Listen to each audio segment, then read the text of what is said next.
ಮಲ್ಲಿಕಾರ್ಜುನ್ ಮುತ್ಯ ವಿರುದ್ಧ ರಾಜ್ಯ ಮಕ್ಕಳ ಹಕ್ಕುಗಳ ರಕ್ಷಣಾ ಆಯೋಗ ಸ್ವಯಂ ಪ್ರೇರಿತ ದೂರು ದಾಖಲಿಸಿದೆ.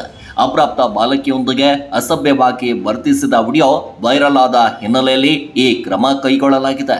ಯಾದಗಿರಿ ಎಸ್ಪಿಗೆ ಪತ್ರ ಬರೆದಿರುವ ಆಯೋಗ ತನಿಖೆ ನಡೆಸಿ ವರದಿ ಸಲ್ಲಿಸುವಂತೆ ತಿಳಿಸಿದೆ. ಅಪ್ರಾಪ್ತ ಬಾಲಕಿ ಜೊತೆಗೆ ಅನುಚಿತವಾಗಿ ವರ್ತಿಸಿದ ವಿಡಿಯೋ ಸಾಮಾಜಿಕ ಜಾಲತಾಣದಲ್ಲಿ ವೈರಲ್ ಆದ ಹಿನ್ನೆಲೆ ಮಲ್ಲಿಕಾರ್ಜುನ್ ಮುತ್ಯ ವಿರುದ್ಧ ರಾಜ್ಯ ಮಕ್ಕಳ ಹಕ್ಕುಗಳ ರಕ್ಷಣಾ ಆಯೋಗ ಸ್ವಯಂ ಪ್ರೇರಿತ ದೂರು ದಾಖಲು ಮಾಡಿಕೊಂಡಿದೆ. ಪ್ರಕರಣ ದಾಖಲು ಮಾಡಿಕೊಂಡ ಬಳಿಕ ಯಾದಗಿರಿ ಎಸ್ಪಿಗೆ ಪತ್ರ ಬರೆದಿರುವ ಆಯೋಗ ಜಿಲ್ಲೆಯ ಶಹಾಪುರ ತಾಲೂಕಿನ ಮಹಲ್ರೋಚ ಗ್ರಾಮದ ಮಲ್ಲಿಕಾರ್ಜುನ್ ಮುತ್ಯ ವಿರುದ್ಧ ತನಿಖೆ ನಡೆಸಿ ವರದಿ ಸಲ್ಲಿಸುವಂತೆ ಕೋರಿದೆ.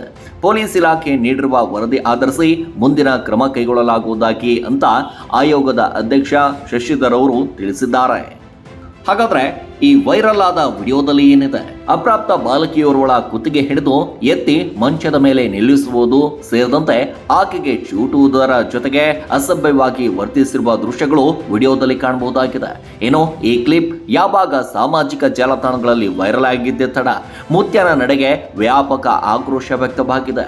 ಘಟನೆ ಬಗ್ಗೆ ಪೊಲೀಸರು ಸುಮೋಟೋ ಪ್ರಕರಣ ದಾಖಲಿಸಿಕೊಂಡು ಮಲ್ಲಿಕಾರ್ಜುನ್ ಮುತ್ಯ ವಿರುದ್ಧ ಕಠಿಣ ಕ್ರಮ ಕೈಗೊಳ್ಳಬೇಕು ಅಂತ ಅಭಿಪ್ರಾಯ ಕೇಳಿ ಬಂದಿತ್ತು. ಆ ಬೆನ್ನಲ್ಲೇ ರಾಜ್ಯ ಮಕ್ಕಳ ಹಕ್ಕುಗಳ ರಕ್ಷಣಾ ಆಯೋಗ ಸ್ವಯಂ ಪ್ರೇರಿತ ದೂರು ದಾಖಲಿಸಿದೆ. ಹಾಗಾದ್ರೆ ಈ ಮಲ್ಲಿಕಾರ್ಜುನ್ ಮುತ್ಯ ಯಾರು? ಈತನ ಹಿನ್ನೆಲೆ ಏನು? ಈತ ಮಾಡೋದಾದ್ರೂ ಏನು ಅಂತ ನೋಡೋದಾದ್ರೆ ಉತ್ತರ ಕರ್ನಾಟಕದ ಯಾದಗಿರಿ ಜಿಲ್ಲೆ ಶಹಾಪುರ ತಾಲೂಕಿನ ರೋಜ್ಮಹಲಾ ಗ್ರಾಮದಲ್ಲಿ ವಾಸಿಸುವ 26 ವರ್ಷ ಆಸುಪಾಸಿನ ಈ ವ್ಯಕ್ತಿ ಇತ್ತೀಚಿನ ವರ್ಷಗಳಲ್ಲಿ ಸಾಮಾಜಿಕ ಜಾಲತಾಣಗಳ ಮೂಲಕ ಬಹಳ ಪ್ರಸಿದ್ಧಿಯನ್ನು ಪಡೆದಿದ್ದಾರೆ. ಉತ್ತರ ಕರ್ನಾಟಕದ ಅನೇಕ ಭಕ್ತರು ಇವರನ್ನ ಅಪ್ಪಾಜಿ ಅಥವಾ ನಡೆದಾಡುವ ದೇವರು ಅಂತ ನಂಬಿ ಗೌರವಿಸ್ತಾರೆ.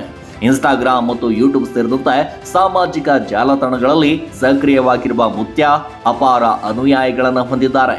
ಸ್ವಯಂ ಘೋಷಿತ ಈ ದೇವಮಾನವನ ವಿಡಿಯೋಗಳು ಆಗಾಗ ವೈರಲ್ ಆಗ್ತಾನೆ ಇರುತ್ತೆ.